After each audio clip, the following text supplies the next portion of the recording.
250 years of slavery, 100 years of Jim Crow, sharecropping, the Ku Klux Klan, lynchings, bombings, mass incarceration, the separation and destruction of the black family. All of that has had an effect on our mind. Our mind needs to be decolonized. We today are experiencing mental slavery, not physical slavery as once our ancestors had to endure. In my book, 7 Steps to Decolonize the Mind, we take you through every step to start releasing the chains that's on your mind. He or she who controls the mind control the person. It is in a vested interest of the white supremacist system to keep your mind bogged down in a mental slavery, throwing entertainment, throwing drugs, throwing alcohol, anything they can at you to keep you bogged down. You got to free yourself from mental slavery by purchasing our book, 7 Steps to Decolonize the Mind, today on Amazon. Make sure you share it with your family, share it with your friends. Everyone can benefit from decolonizing the mind, because once your mind is decolonized, you will never be put to sleep again.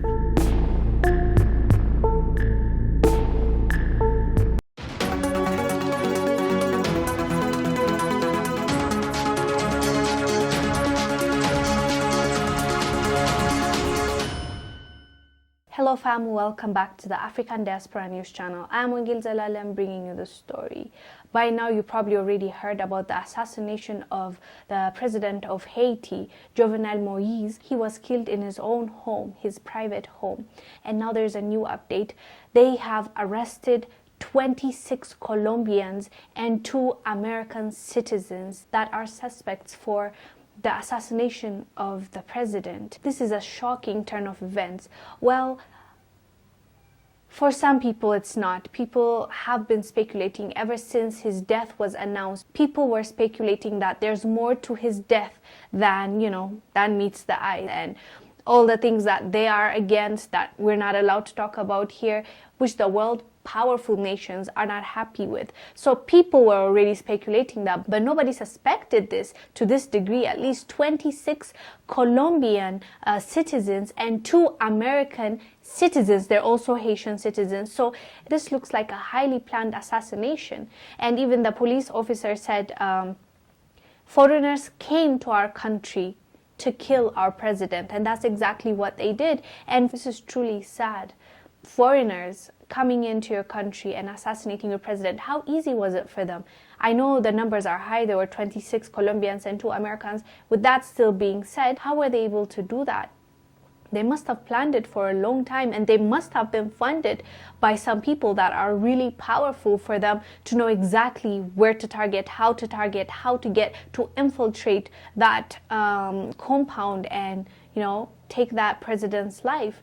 Granted, that president might not have been the best, like we've heard stories about him, but regardless, nobody deserves to die like this in their own country by foreigners, especially if this has been orchestrated by those powerful nations that we won't mention. This is really alarming, even for other leaders. As I said, some people were comparing his death and Magufuli, even though Magufuli's is a natural death, air quote, we don't know, but this one was a full-blown assassination. So yeah, other leaders, especially the ones that are doing well in their countries, need to really be careful, because these are some powerful forces that they are fighting with. Anyways, first, let me show you a clip of the report. We'll come back and discuss. It's been a week since we all awoke to the shocking news: the president of Haiti murdered in his sleep.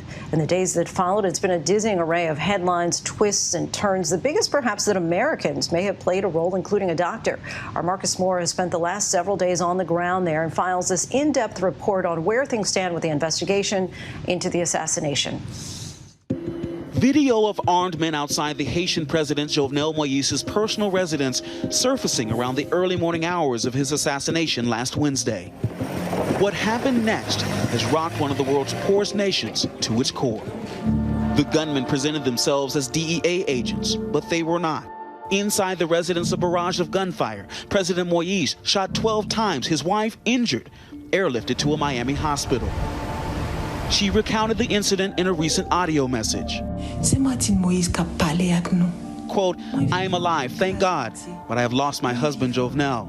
Mercenaries entered our house and riddled my husband with bullets." In the hours after the shooting, shell casings and bullet holes permeated the residence, the country in a state of siege. Haitian forces deployed, confronting and arresting some of those accused of taking part in the assault. And this is where the gun battle happened. You can see the massive bullet hole left in the wall here, and there are a lot of them on the building. Shattered glass and also spent shell casings. And look at what is left of this building, this burned out building.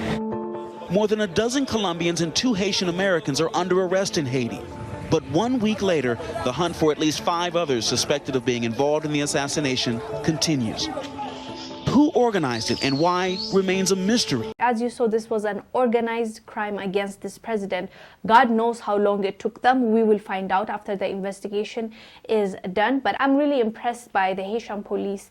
They caught this man in, I would say, short period of time. So hopefully even the investigation will go as fast as possible and we will get more details. Anyways, guys, let us know down below what your thoughts are about the Haitian president being assassinated in his own home, and foreigners, about 28 foreigners were involved in his killing. I'm Wongel Zelalem bringing you the story. I'll see you on the next one. Bye. If you are over the age of 35, stop everything you're doing right now.